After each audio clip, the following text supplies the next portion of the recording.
welcome to The Forge, the Halo Infinite podcast. Today, as always, I'm joined by Steve and Nick, and we're going to talk about some Halo today. How you guys doing? Pretty good. Hanging in there. I'm still big, bald, and beautiful, so doing good. That's good. It's good to hear. The reason that it's been so long since our last episode has been, one, the holidays, and then over those holidays, we all got COVID at separate times, yeah, we all got COVID. We're all recovering, thankfully, but we're here. We're ready to talk some Halo, so let's jump right in. Okay, guys, I want to start with the new Halo series trailer because I think that's going to be such a punchy intro, and I know we all have some thoughts and opinions here. So let's just start off. What are your first impressions, Nick? What's going on? I am not a fan of Master Chief's voice, I gotta say. Dude, that's the first thing you hear in the trailer. Well, not one of the first things, but it's so soon into it, and it's just okay. Yeah, it's They smooth. could have gotten someone that sounded similar, but it's just the generic action movie voice. Yeah, I agree with that fully. Like, that was the first thing I heard, and I was like, what the hell is this? Yeah, I don't understand. So, I have a voice that is similar to the guy that they got there, but in a different way. But in the terms of, I don't usually have a whole lot of grit in my voice, and when I try to add grit in my voice, I sound like that dude. It's like you have a deep voice, and you've been told you have a deep voice, and now you're getting handed this big franchise where the dude that has been famous for this voice has so much grit. He's been smoking cigars and drinking whiskey for the entirety of his life. All right, Sage, you can't just say they did not give it to us. Let's hear a one-liner.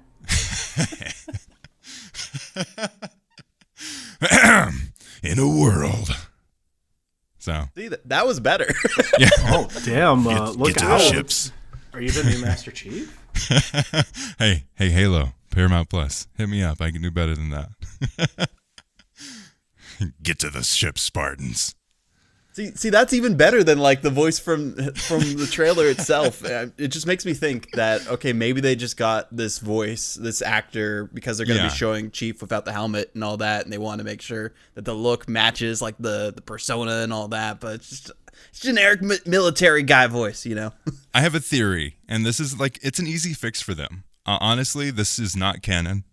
So what they can do is when he's on the mask, get, was it Peter Downs, Steve Downs? What's his name?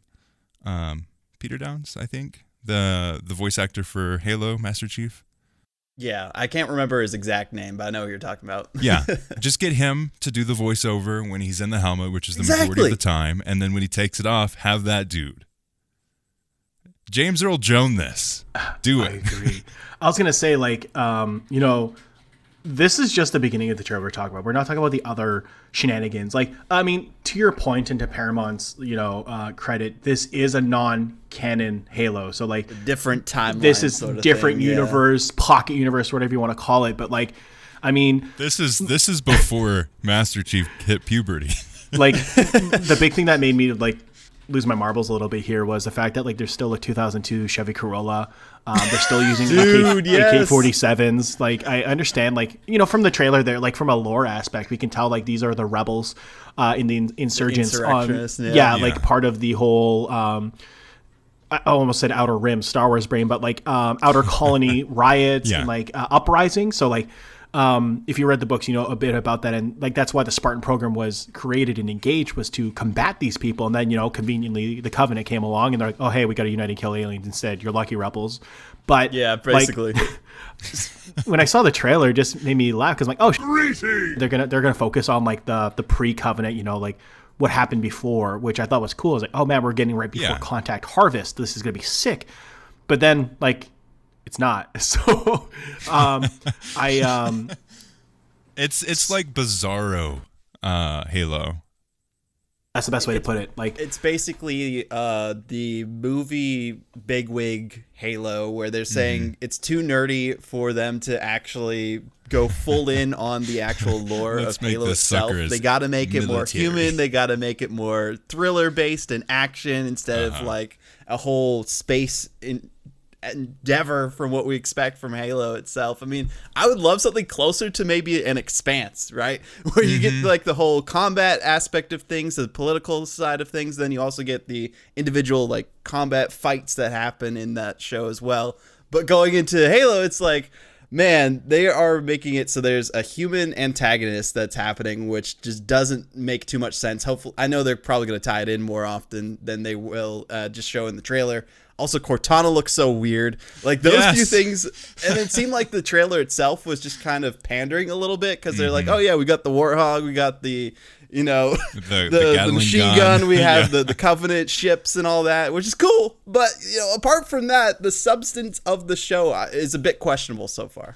Yeah, to dive in there, like, the thing that made me actually melt my brain was seeing a human antagonist work with the Covenant, because, like, the Covenant under no grounds would ever do that because they view humanity as a scourge on the thing because of the whole Forerunner stuff. And for fans out there, if you haven't, please look into the books and read about it on why the Covenant hates humanity.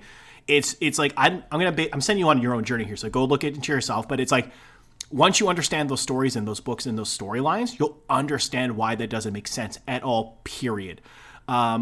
It's basically a holy war against humanity. So yeah, pretty much. And the other thing that like I was, you know, I will give credit where credit due is, you know, like you said, the fan service stuff, the Warthog, the guns, the elites look incredible. They do look High great. Charity looks dope, but like, you know, as a hardcore Halo fan that knows the lore, there's just lines that made me go, who consulted from the Xbox team on this? Because they like, I mean, look at the state of Halo and how people react over the smallest change now. I mean, the lore masters are going to basically look at this, and like the YouTubers are going to, you know, they're not going to get the content they're expecting. They might attract the new crowd, like the mom and pop or the sci-fi fan that don't know much about Halo, but like the big YouTubers that do content on this, they're going to tear this apart.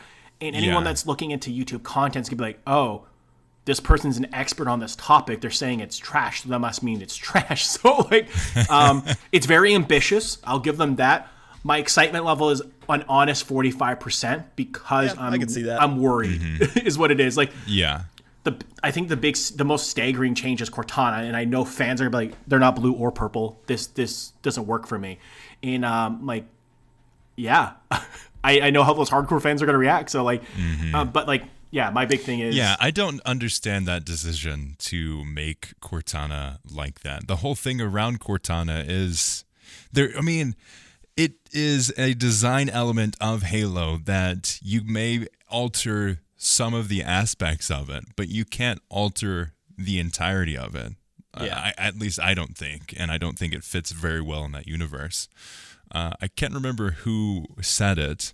It may have been Eck or someone else, but I saw someone said the Halo series looks both very expensive and very cheap all at the same time. That was Eckert, yeah. I just watched that actually before this recording too, just seeing his breakdown of it. It's like, yeah, that makes perfect sense because you can see where they spent the money, and it's great that they did on the CG, on the different like elites and the jackals and all the other vehicles and things like that. But if you don't have the actual substance itself, you can shoot Halo kind of cheap if you need to, really, without showing too much of the monsters, quote unquote. But I mean, seeing the way that the trailer itself, hopefully it's just a bad trailer and not actually going into the series that way, but who knows? Yeah, it definitely seems like whatever studio they had to get the trailer done got the Cliff Notes music version. too, man. Oh my gosh, you have like the most iconic. Like, just get some Gregorian monks, sneak a microphone in there, get them to sing this. Boom. You don't need anything. Like, why? What? I mean, at the very least, they could have went the route that, you know, Riot did with their show and gone with Imagine Dragons, because people are taking it as a meme at least. But like, Phil Collins makes no sense for this. Like, how do you And put they're Phil playing Collins like it was this core thing to the Halo franchise, like this remix version. It ends on these notes. It's like, I was so confused. It's just big production budget. They want to have like a popular artist on the trailer soundtrack thing, and that's what they chose.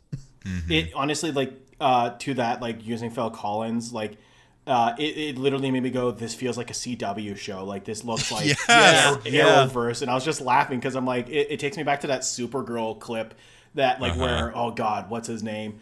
But it's just like the worst CGI ever. It's like, the costumes look cool, but then, like, you could see where the budget wasn't spent, and that's my big worry with this show as well. Is like, it's gonna look flashy, but then it's gonna look too TV-ish, and we're gonna just cringe. Yeah, so, yeah. I mean, it's kind of expected from Paramount. Honestly, yeah, that's fair. They are kind of like they're starting to invest more into that kind of things, but I think they should have given a little bit more time to expanding some of their other areas instead of like, we're going to attract everyone with the Halo show. Like, I didn't even like, I was telling my wife about the Halo show, and she's like, Paramount Plus is a new subscription service? Like, what the heck? Their whole service has been kind of weird once they launched it initially, and everyone's been kind of questioning it since then, I feel like, unless you're trying to watch SpongeBob. Yeah. Or like Star Trek or something like that. Actually, I don't even know if Paramount Plus is available in Canada, so I might not even be able to watch the Oh my show. gosh. Oh wow. So that's bad. That's gonna be even funnier. I have to look into that, Jen. Like, that's my other concern is like, what's availability? Is this gonna be regional locked like Disney Plus? Is like, I think Disney Plus literally just launched in South Africa this month. So like, we've had The Mandalorian and The Book of Boba Fett for like 2 years now, but those people there are just getting it now. So it's like, makes you really wonder, like, what's the deploy plan for Paramount Plus as well? Like, because I mean, if it's not in Canada as well, I mean, if this is a US only, like, they're missing a huge audience because Halo's an international brand. But also, just to kind of go back to the sidebar of the trailer is, I hope this is a Sonic-like situation where they release something. They're going to listen to fan feedback and kind of go back to the drawing board, where it's just a test to see how people are going to react. I don't think they have time at least. They do. Yeah. I mean, they don't have time to redo the entire show because it comes up next month, but it's a matter of like, oh, here's the initial reactions. Oh boy. Oh, wait. JK.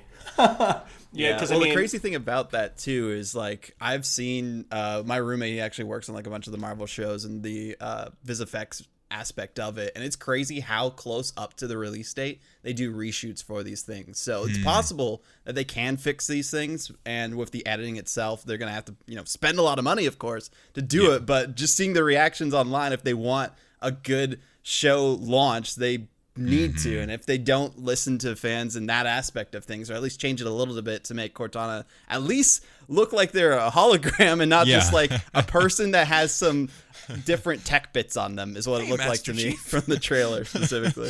A cosplay. That's what a terrible cosplay. That they have a lot of money, but not a lot of creativity. Yeah. It's so weird. Hopefully that they do take this into account, and like I think what you're touching on too is like the two biggest issues that I have with it. Obviously, the setting is a little strange in terms of the human antagonist, which I think they technically could readjust things depending on how the story goes, but like most of the stuff that we have, at least initially, can be easily fixed. Just voiceover James Earl Jones version of like Halo instead of whatever child that they had trying to pretend that they're Master Chief. Get rid of him. Oh, man. Put in the original guy and make Cortana. Those are what some do we think easy of ones. Dr. Halsey, by the way, the actor that they got for them? I didn't even realize that was them. Until you just mentioned that. So there you go. It's based, like, again, got to go back to Eckert's Ladder's like breakdown he had of it too, because I just recently watched that. But it was basically saying like they got someone that was a bit too young to be more approachable to other audiences that aren't as familiar with the universe, I feel like, because Dr. Halsey, you don't really imagine just like the generic female lead that is out there. Yeah, I don't know. It's one of those things, like, I've been diving in a lot more of the lore of Halo after finishing the campaign, because like I'm still, again, relatively new to the franchise and still figuring things out in terms of all the lore. But the deeper I go, over these past times. I think if you released it maybe before I had really gotten super hardcore, actually no, even before I like started getting hardcore into Halo, I don't think I would have enjoyed it. Just from what we've got so far, it doesn't really land as well as I think it should, considering we've been waiting how long for like a Halo show. It's been so long. I mean, there's been attempts over 10 years in the past and they were okay, but you know. Wasn't Steven Spielberg supposed to be working on a TV show at some point? That happens to him a lot.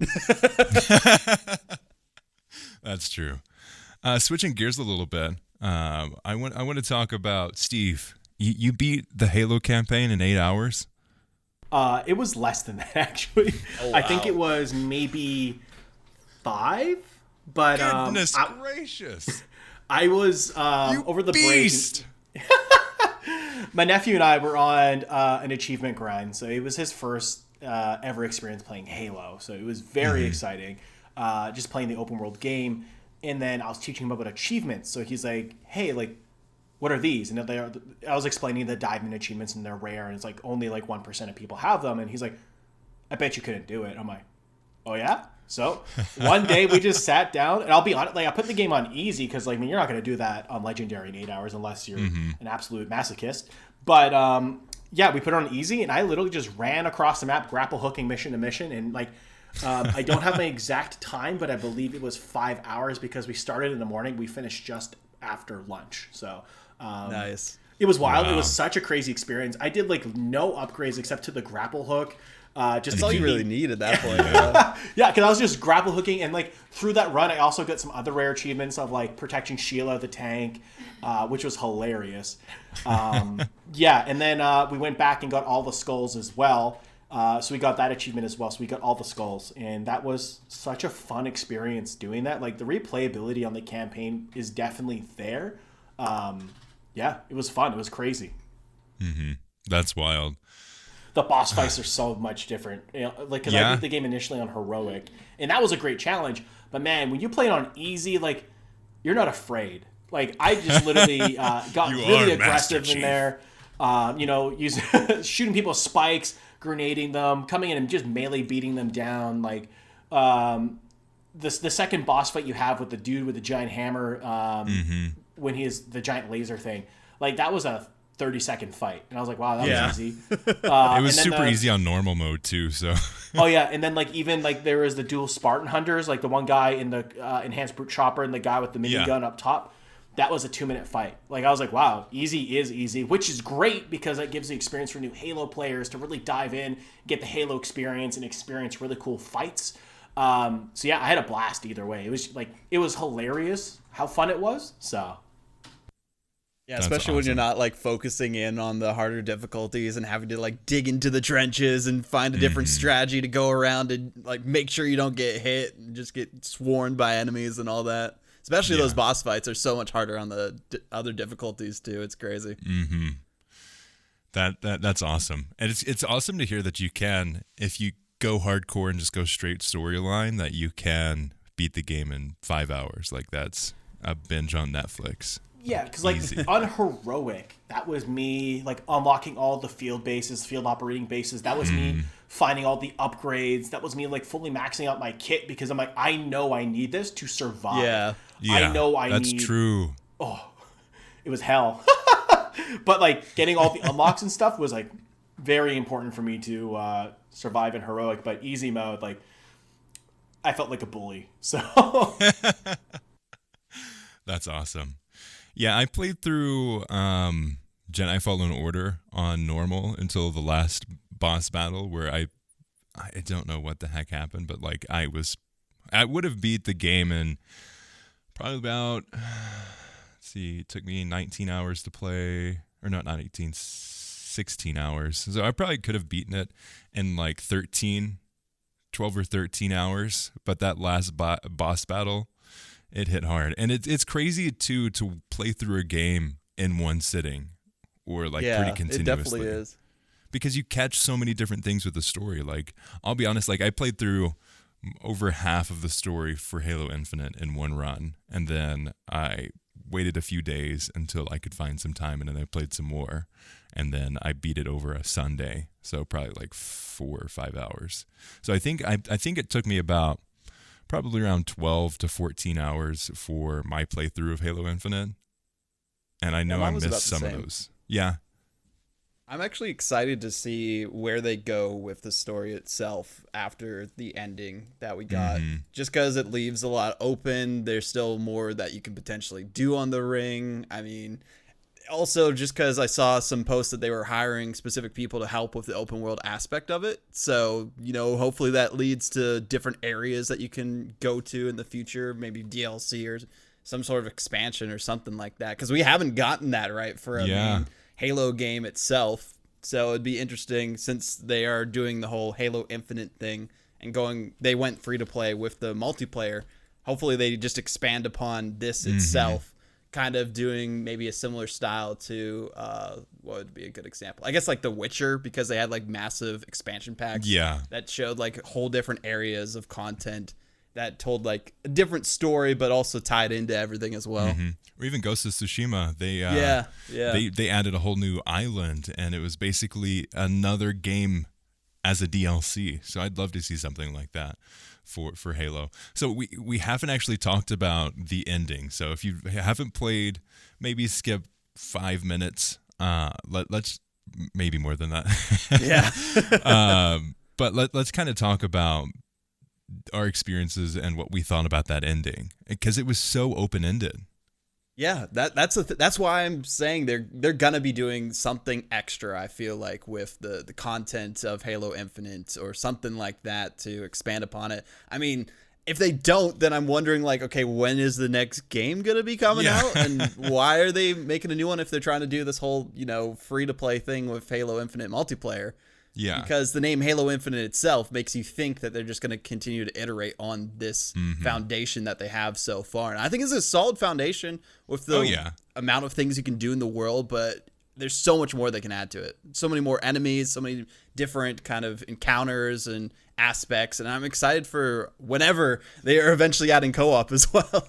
So, like, to that point, I can see Halo Infinite going the same route of Destiny 2, where it is initially a base game, and then we're going to start seeing seasons roll out, especially once we get the co-op and stuff like that. Like, just my guess, and like that, if I were planning this game, that's what I would be, because as I understand, like, Halo Infinite's here, it took 6 years to develop. Like, they have to have a roadmap. It's not just going to be a one-off, best of luck, see you guys. Enjoy. I honestly do hope we are going to get that expansion-like system, because that's something I personally would buy into. I have no issue spending, easy $50 a year for more content. Hell yeah, sign me up. Like, it's the world's so open. We only got such a small part of the ring that there is so much to explore. Like, I can see us having a season of, the Brute. I can see us having like an entire additional campaign of exploring, maybe a winter side of the ring where there's new special enemies, or like, hey, like, we didn't see the Brute shot in this game. Why? Where is it? Oh, hey, like, Brute shot's more effective in the cold. Here's why. So, like, I don't care what kind of garbage gets us there, but like, I really think there's some cool specializations we can see with this, and some really cool changes with the story. Like, I just love the gameplay, but like, man, it's like, so if it's robust. just left at this and they don't build on it, like, they're huge lost opportunity there. Like, because they put so much into it, and like I said, I beat the game on easy in 5 hours, and for them to build a 6-year game just for 5 hours of play for the average consumer, like, what a waste of time. Like, no shots at the Halo team, because I love what they did, but like, I hope there is a long-term play here to develop it further, of maybe additions, some DLC, or the season pass kind of idea. So like, that's something I would jump on with personally. But I really think, they also have to consider the competitive market here too, and like, what are they going to be doing for the long-term Halo HCS level stuff in grassroots too. So, but we're talking about the story. But like, that's a whole nother aspect to talk about too, especially with like the not having an anti-cheat still. That's a huge thing, I feel like, for the PC market side of things for Halo Infinite, because there's been so many people complaining about that throughout. And they even mentioned once they introduced competitive itself that they were gonna have an anti-cheat, and they still haven't had that yet. So you know what? I didn't realize that was a problem myself, because I play on PC, so I've never really encountered anything. And then I played on console, and that's when I noticed it. So, okay. Yeah, I played a few rounds on console with my nephew, and there was just too many instances where I was like, that made no sense, or like I could tell this guy was tracking me through a wall, because I've seen the streams where cheaters have been caught, and like it makes me go, wow, like people cheat in this game? Like, what's wrong with you? Like, get your head checked. So, But yeah, that let's touch base on that in just a little bit. But any kind of like final thoughts? I think for me, with kind of the ending of that campaign and just how open it is, it lends itself so well to continuing. And like you said, and Halo Infinite leads to so many fan theories of like, okay, this is going to be the foundation for Halo for the next number of years. And with how Microsoft is going forward with its movement with gaming and its approach to gaming and its huge investment there and what they're thinking with Game Pass, I think we're going to see more of that as we continue down these paths. We're going to see more of those experiences where we have a foundation on a game and we're going to get we're going to get updates as it continues. And we've seen how games, like, if you don't have a plan to add more content to your game just because of how quickly and fast-paced the industry is, you're not going to survive and you're not going to be relevant. So if you want to be relevant, yeah, exactly. I on the Uplink Podcast Network, I run a Battlefield show, and it's rough. It's rough covering that game, and that's exactly what I was thinking. Like, if you're going to launch a game and then they're not going to have a DLC until summer, that game's dead in the water. Yeah, that's insane to even think about for that too. I'm also wondering if there's going to be some sort of update or release kind of tying into the TV show itself, just because there's going to be a lot of new eyes onto the series and people trying to pick it up for the first time. And then that's going to be like a perfect moment for them to try and say, hey, here you can play with your friends or something, or here we have something that's being added in for maybe like an Easter egg or thing that you can have as a cosmetic when you're playing multiplayer or something like that. Even for the campaign, like let's say they have a season where they add a new area of the map for the story. They add a new section, a new kind of a small storyline, big storyline, whatever it is for that season. Maybe you unlock stuff from the campaign. I mean, we already saw instances of this with the campaign already. You could unlock cosmetics and stuff for the game. But let's just say they add stuff like that in the campaign with each season. So you have an impetus to go to the campaign each season to continue playing, but you also have that content for multiplayer. You also have extra content for each season within multiplayer as well. I also liked how in the campaign you could unlock cosmetics for multiplayer too, just from like those different, what was it, like the weapon caches or something like that? Where you can get that, which is pretty cool. So it's like, hey, I went and explored this one area, found this thing, and I can show that off and say, hey, I've done this. If you want it, you have to go play more of the campaign or something like that. Exactly. That's the advantage Halo Infinite has with the free multiplayer. It has some things that you can only get through playing the campaign that drives people to go in between. Or if you have Game Pass, like it's a no-brainer. Just download it. It's real easy. Game Pass, the best deal in gaming still. Exactly. Hell yeah. Hell yeah. I mean, especially with all these new acquisitions too. And that also makes me wonder, because we were talking about kind of this being similar to Destiny, since Bungie just got bought out by Sony, and they're trying to make a bunch of live service games with collaboration from them. So maybe that is the idea. And this is going to be Sony trying to go against what 343 is trying to do with Halo in this aspect. What timeline are we in? I know, right? Halo's copying Destiny when Destiny copied Halo? What's going on here? Yep. What is happening? I mean, it's going to be super interesting because, like, I don't know if a lot of people know this, but, like, Bungie owns the rights to the original Halos. Like, the Master Chief Collection is theirs. So we might see that on PlayStation.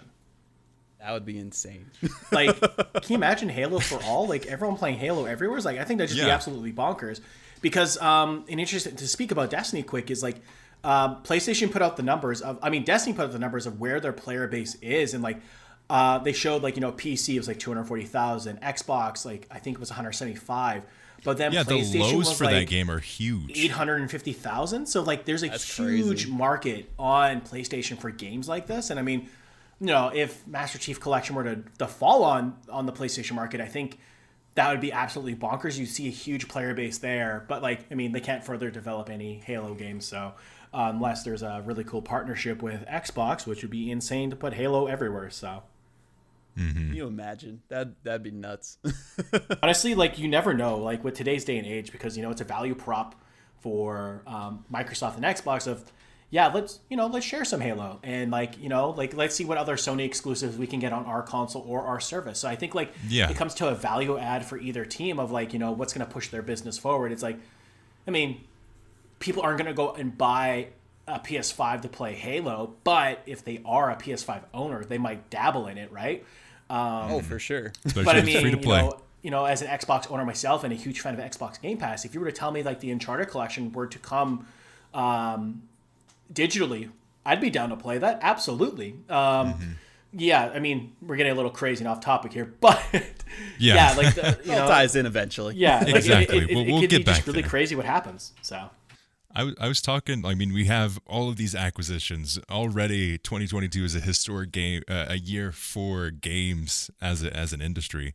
We had the almost 70 billion acquisition of Activision, Blizzard King, all of that from Microsoft, using half of the money that they had in the bank to purchase that. Crazy.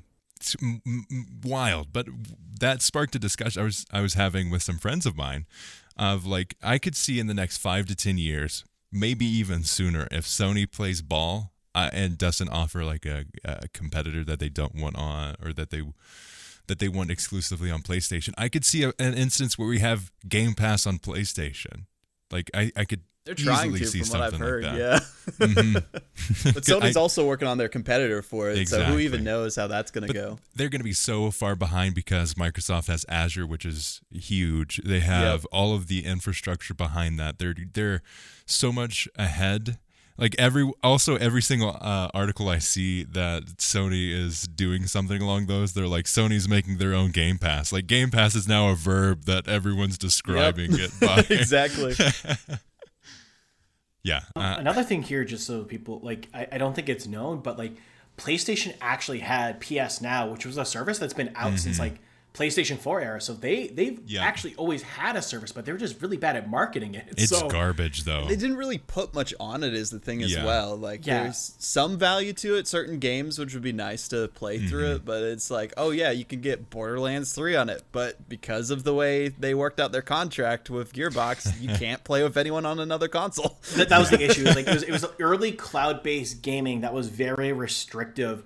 It was an early cool idea, and I definitely think that was the framework why Xbox did Xbox Game Pass and why it's so successful. Cloud gaming for Xbox has also been pretty decent. I've actually tried it out a few times because I got a new tablet, and it works pretty well, just out the get-go. And they have different games that they implement touch controls as well that you can kind of put wherever you want on the screen. It works seamlessly if you have a decent enough connection. Yeah, I've been having so much fun of just booting up games. There is no cost to you to try games now if you just stream it. Before it was, I'll have to download the whole thing and then exactly. I literally pulled up my phone, found a game that has touch controls, and played it from my phone in a web app. And I was like, this is the future, honestly. No, not all games are going to be that way, but I can definitely see the future being heavily focused on that cloud gaming aspect. And eventually maybe we'll see a cloud gaming Halo, and instead of, maybe if PlayStation doesn't want to play ball, we'll see a little, it's been rumored for years, but they're going to have a stick that you can just plug in your TV and boom, you're playing Xbox. Yeah. So it's funny you bring that up because the next generation, I believe, of not Sony, I will find out for everyone, so don't worry. But there is a TV line that actually has Xbox Game Pass built in. Nice. So it's already being done for cloud gaming. That's I think it wild. might be Samsung or something like that. Okay.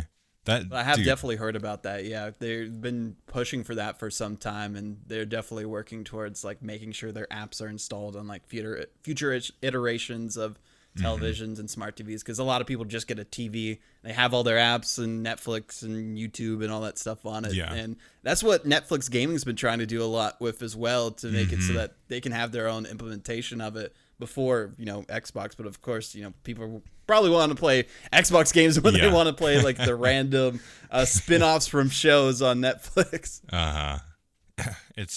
Dude, gaming is so cool. It's such a fun time to be an observer of what's going on in gaming right now. Yeah. Honestly, it's so crazy. It's the Wild West, man. It's crazy. It is. Like, it's getting to the point where, it's all like, I've always talked to friends of mine, even like friends of mine who are in the tech industry, that are like completely writing off games, and they messaged me saying, yo, games are that big when they saw Microsoft spent that much money for a single game studio. It's like, yes, I've been trying to tell you this entire time that games are bigger than movies and music combined, but it takes Microsoft spending that much money to let you know. Okay, fine. They realized it with Fortnite at first, and then now seeing all these acquisitions, they're like, okay, something's going on here that we didn't really know about, but we recognize what those numbers mean. Yeah. Did you say billion with a B? Oh my goodness. Yeah, it's Apparently crazy. There's going to be more acquisitions too that'll be happening this year as well, through like a bunch of different companies. So I can't even imagine what the other ones are going to be. Mm-hmm. I know there's no credence to it, but I've been seeing this rumor so many times that Sony's going to buy Nintendo. It's like if man, Microsoft tried to in the past. They just kind of laughed at them, from what I saw in an article. They have most of their money is in a bank, and they have such a good financial. While they may not be worth a whole lot, like Activision Blizzard King, they were worth, I think, like 3 or 4 times what Nintendo's worth. But they still have so much pride, and they have enough money to continue doing what they want to do and continue innovating, that they don't have any impetus to actually continue. They're working on a new Mario Kart, so that's going to give them all the money they need. Yeah, exactly. I'm going to buy that instantly. An ATM, so like you just print money at that point. So yeah. So switching gears a little bit, Steve, what was going on with Spartan Masters? What would you like to talk? I had the opportunity to cast and host, so that was an incredible experience. I had so much fun. So where do you want to dive in? Dude, let's jump in and kind of, if people don't know what the heck is Spartan Masters, and just give an overview of that. Yeah, absolutely. So the Spartan Masters event was an event put on by Eckert's Ladder and produced by our good friend Boomstick. They put on an incredible event, and basically what it was an influencer event where we had some of the largest names in content creation in the Halo world, like Uber Nick, for example, Chris Raygun, to name a few. And we got together for just a weekend of shenanigans. So it was really cool, the formats. My favorite thing was the captain's draft, because I had the opportunity to lead that and kind of like talk about discussions on why people were picking people. And it was just fun. Like there's so much cool stuff that happened there. Like the free-for-all was wild. But my favorite thing was the big team battle, because it was just ludicrous. And big team battle is like my favorite thing to watch and to cast, because like when a team gets an award hog and it's just full of shenanigans, like it's just so fun. So chaotic. Yeah, like you get 6 people in a Razorback, and like I just think of that scene from Zoolander when the gas fight, oh, it's just so funny to me. But like, whose team won? My brain's blanking, but like they did the old warthog trick. They had everyone get in a warthog. They went over there, they got it. They just zoomed. So it was so fun to watch. So. Yeah, I had a blast.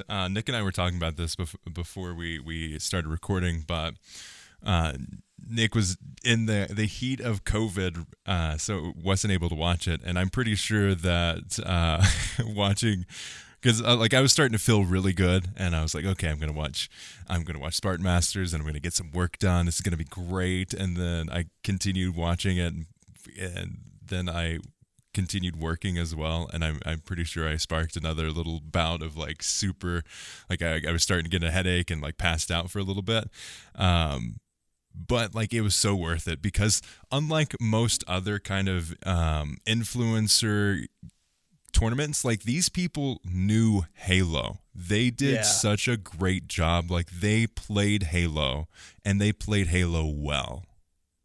From the spectating work that I saw as well, like different clips that were posted on Twitter, just looks so pristine, and just the effort that was put in on the whole production side of things. I'm so upset too, because I was supposed to be working with you and casting it too, and then I got COVID. It's like, it's but otherwise it was a great event from what I heard. Yeah, I got COVID the next day, which sucked. That's when mine kicked in. So yeah, like you were talking about the cameras and stuff. So that was actually my team at TGS that helped jump on the project, and we were part of it as well.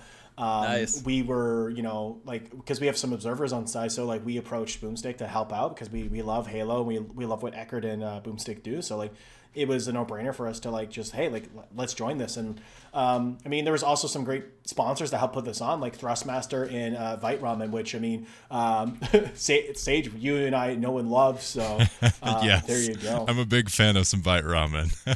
They've been doing good work in the esports community too with other initiatives. I've seen like them sponsor some good programs on Overwatch too, just like grassroots stuff there. So it's great to see that they're getting involved in this way as well.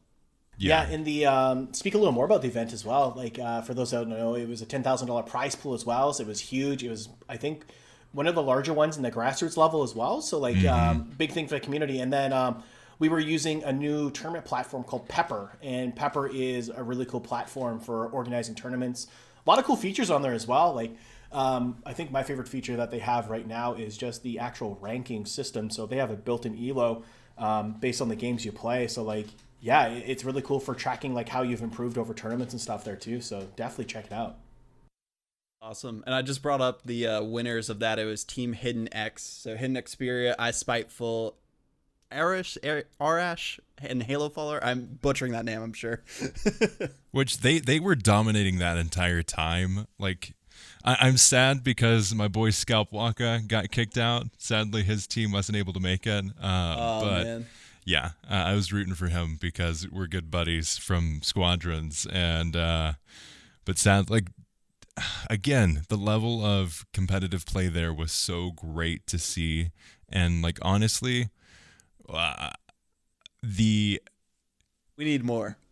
we do. Like, we need so much more of this. And honestly, like, I love watching HCS, but Spartan Masters was so much better. Like, honestly, it was. I feel like HCS, heads and shoulders above. It was great when it first started out, but now it's just kind of starting to drag on a little bit for me personally. Whenever I've been tuning in, because like the tournaments go on pretty late and then like last a very long time too, just based on some of the competitive ways that these modes work specifically. And then it's like, it's typically the same teams that are always up there at the top right now. So hopefully some things will be changed up here and there, but it's always kind of the same story of like Cloud9 and Optic and United's there sometimes, and FaZe are here every so often as well. And it's like, it's nice to see different stories than just that. I love grassroots side of esports.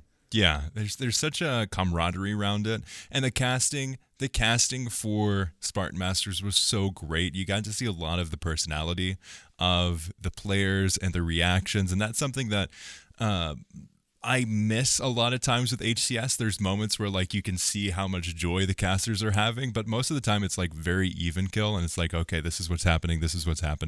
But like ACS, like you guys, Steve, everybody, you guys are riding the waves and just doing a fantastic job of setting the scenes. And I could definitely see someone who was new to this sport like really appreciate it, but also as someone who's seen a lot of esports content, like I greatly enjoyed it as well, and I could really appreciate that level of production there. Boom did a great job. Incredible job. Like the assets were killer. The show was so clean, and like the casting team I was with was incredible too. Like they're both vets of the scene, so like having them back me up, and like I'll be honest, like this is my first live show in Halo. I made the transition from Calrissian Cup and Star Wars Squadrons, and like it's so nice and refreshing to see senior casters be so welcoming and open to new talent. So I was very thankful for that.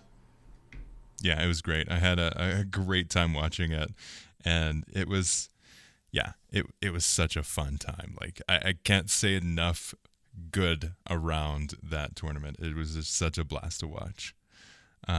Switching gears a little bit in terms of heading towards the news side of Halo, we do have some news from Joseph Staten, who, let me pull it up here, is the head of creative for Halo Infinite, and he has some updates on co-op and Forge and the seasonal roadmap.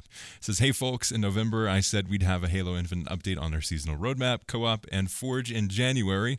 We need more time to finalize our plans, so what we share is something you can rely on. This work is my top priority, and we'll have updates as soon as we can. So we're starting to see an effort. Makes sense. Yeah, I mean, at this point, kind of heading back to our Battlefield conversation there, Yeah.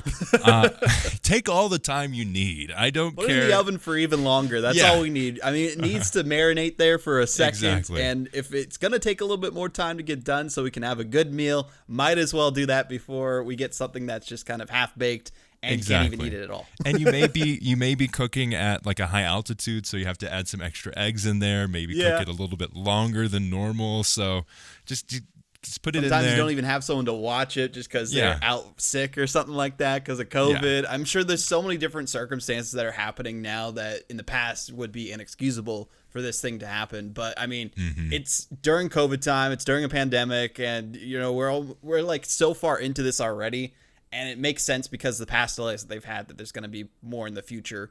And as long as they take their time with it, and once it comes out, there's respectful amount of issues because there always is something that's going on when something's released. But apart from that, I feel like having an update that there's news to come, but it's just delayed a little bit is better than no word at all. Yeah, I really like the that. communication.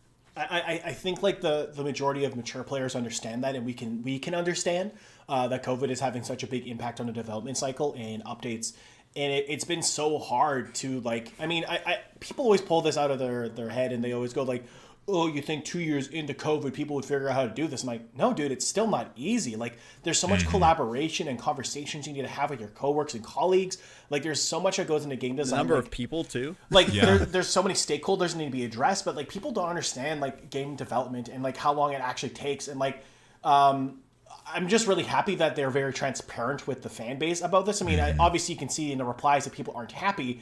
And it's unfortunate they're not being a little more lenient and understanding, because like usually when like you see updates from other game studios, they get like, hey man, take your time, no problems. But like I feel like fans are just on the attack, and that kind of bothers me here because like, hey, they're being open and honest here, they're telling you there's problems, like, hey, cool, like I get it, like do what you gotta do. But like it is upsetting to see that people are just like so quick to go like, no. Yeah, I mean, I feel like that's just fan bases in general. That's there's always going to be the vocal minority that is out there trashing everything, wanting everything now because they're impatient, especially in like this digital age too, where they like need that content fix. And there hasn't been updates, in a while for the game and for the side of the multiplayer as well. But it's coming, and once it does come, it's going to be good. We know it's going to be good from what we've seen that has been released already. And they've also said they're working on the value of the store, which I think most people had concerns with. I mean, I'm not a person that usually buys skins, so it never really affected me. But still, like, just looking at the price for those skins and what you got, like, it was ludicrous to see something along those lines in the game. You know what? I am really glad of the change on the pricing, as I think I bought stuff weekly for a time there. Like I bought the Anubis set, I bought the Cat Ear set. I'm a big cosmetic person, so like I'm the opposite of a lot of the fans. I don't care. I love buying stuff to improve my game, and like I'm all about the look.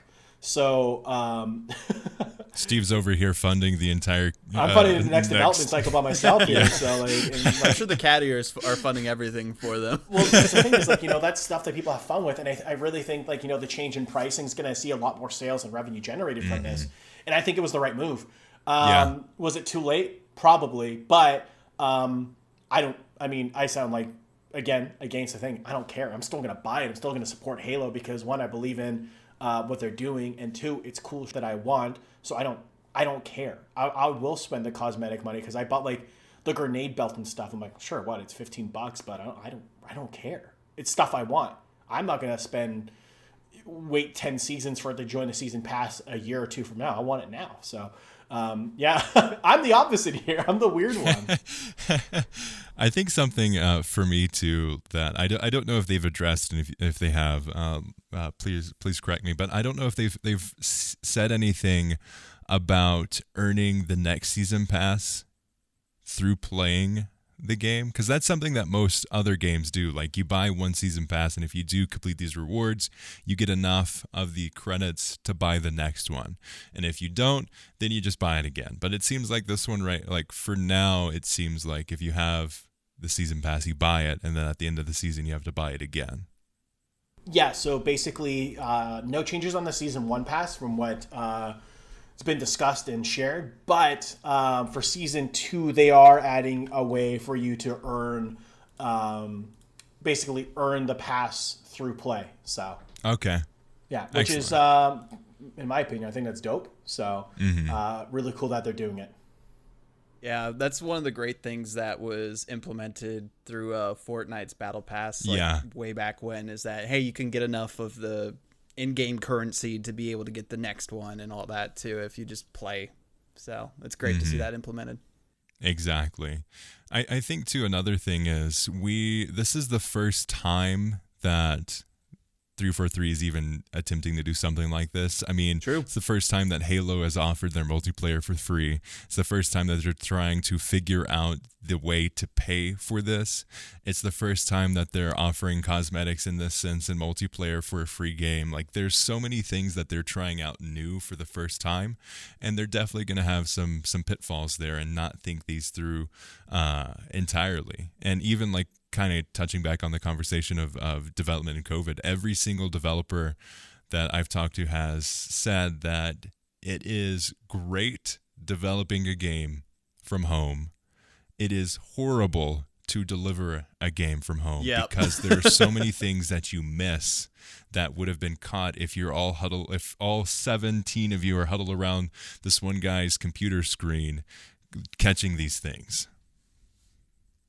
Makes perfect sense. I mean, I'm sure there's been so many changes to the development cycle that we have no idea about, and things that they've had to implement differently, and checks that they haven't been able to make because they don't have that insight of being there in person and just having all the different eyes on it, like you're mentioning. So, I mean, there's so many different things that they're having to work out for the first time through this. And even though they had that long development cycle and had to delay a year because of, polish and COVID and everything else that's going on in the world right now, they're still doing their best, trying to deliver a Halo experience that people love. And I mean, just got to give them time. Mm-hmm. Yeah. And I think overall, like, just from a performance, from a gameplay feel, I've seen this a lot from some fans that are like, Halo 5 was better. I was like, yeah. You also said that Halo 4 was better when Halo 5 was out. And you also said that Halo 3 was better when Halo 4 came out. And then, like, wash, rinse, repeat. You're just going to keep on saying that. But I think overall, the gameplay feel of Halo Infinite is so tight, and it's so satisfying to me as someone who is relatively new to the community. I greatly enjoy hopping on, and I think it's a good evolution in a lot of ways from those other games, and I don't think it leaves out a whole lot. What do you guys think? I think so. Yeah. I mean, it makes a lot of sense that after all this time, and especially the way that the last game was received, that they made sure they did things right this time. Yeah. Yeah, I can agree with that too. And like, you can really see that the Halo team is listening to feedback. They are engaging with the community, and they are taking this feedback, and they are adjusting the roadmap. So like, my experience with Halo Infinite Online and just the story, like it's probably one of my favorite games since Reach. So same. Yeah, like Same. I'm very happy with it. I'm satisfied with it. I mean, obviously there's some things I wish can be improved, but like I'm not going to lose my mind over it, because it's not life ending for me to stop playing the game. So like I still have a great time, but like I really think that the Halo Infinite team's on the right track here. Yep. I agree. Any closing thoughts? Anything that you want to touch base on? I mean, it's been a while since we last talked Halo. Anything on you guys' mind for the community or for anything on Halo front? Just excited for what's to come. Can't wait for co-op to be able to, launch in and explore the open world together. We got to do a stream. Take the bases and all that. It's going to be so good. And then the Forge content after that. Yeah. I mean, just can't wait to see all the creations from people, because that's just really going to spice up the life of the game so much. Especially after seeing how Forge modes per se have developed with the way that Fortnite Creative had showcased itself, because I feel like all the people who came from Forge mode moved into Fortnite Creative and made crazy things, and now they're just waiting for their moment. I'm ready, coach. Put me in. I can agree with that. I'm happy, I'm excited, and I want other people to get excited with it too. So there's so much coming up, Forge, like you said, I can't wait to see what people do. It's gonna be so cool. And my other feedback here in closing statements, I just hope everyone's having a good time, enjoy what you do, play some Halo, play with friends. And I can't wait till co-op comes out, because I would love to run through Legendary with you guys and suffer. So I think that'd be we need to do a Legendary run and basically sacrifice one of us each time is all right, you two go fight, I'll hide behind this rock. You both died. Okay, I'm gonna get out a distance, and it's just gonna be ridiculous. Yep. There's those legendary strats as a team that we can pull. So it's gonna be ridiculous. So my only wish for co-op, which I know won't happen, but it'd be really cool, is you can jump in the co-op with your customized Spartan, because that'd be so cool to me. Oh, that'd be nice. Oh yes. Yeah, because it's cool that it's Master Chief's story, but let me look cool. I don't want to see three Master Chiefs running around. How they are implementing that, actually, now that you talk about it, because in the past, for Reach at least, they had kind of the different Spartans that are out there and everything. But he plays Noble 6. This time it's only Master Chief is the one that's alive per se in this scenario. Yeah, so. True. Maybe the other two Spartans show up as a fire team, and to you, when people look at you, you're a unique Spartan, but when you look at them, one of them is Master Chief and one the other one, I don't even know how it would work, but who knows? Just that could also be why it's taking them a little bit more time to put it in the oven and figure out exactly what's going to look like. That's actually, true. I didn't even think of that. Additional closing remarks, just so you guys are aware. I was incorrect with some information I shared earlier, so I just want to put out a correction in this episode instead of waiting for the future. But part of the Bungie deal, Microsoft actually retains Master Chief Collection, Halo 3 ODST, and Halo Reach, so none of that is going to PlayStation. The only games, of course, are going is Minotaur, the Minotaur series, Marathon, Paths of Darkness, Matter, and Destiny. So Halo is untouched here because Microsoft retained the rights to those games. However, makes sense. If they want to do any partnerships, that is available. So there still might be a world where we do see Halo on PlayStation, but I just wanted to correct myself before we ended the episode there. People are like, this guy's an idiot, I'm going to call him out on Twitter. And I'm like, wait, no. Listen to the rest of the podcast and you'll be fine. Calm down. Yeah, I'm really looking forward to the future. I can't wait till the time that we hop on all together as some co-op Legendary suffer together. Man. It's going to be so great. Oh my gosh, that's going to be frustrating, but so enjoyable. Hell yeah. Well, sweet. Thank you all for listening to this episode of The Forge, the Halo Infinite podcast. And as always, we'll see you next week. Thanks, Steve, Nick, for joining me. Thank you. Hell yeah, brother. Thanks for having me. Get in the fight. I try to get my Halo Master Chief. I need a weapon. I need a weapon. Cowboy Master Chief, let's go. Yeah. See,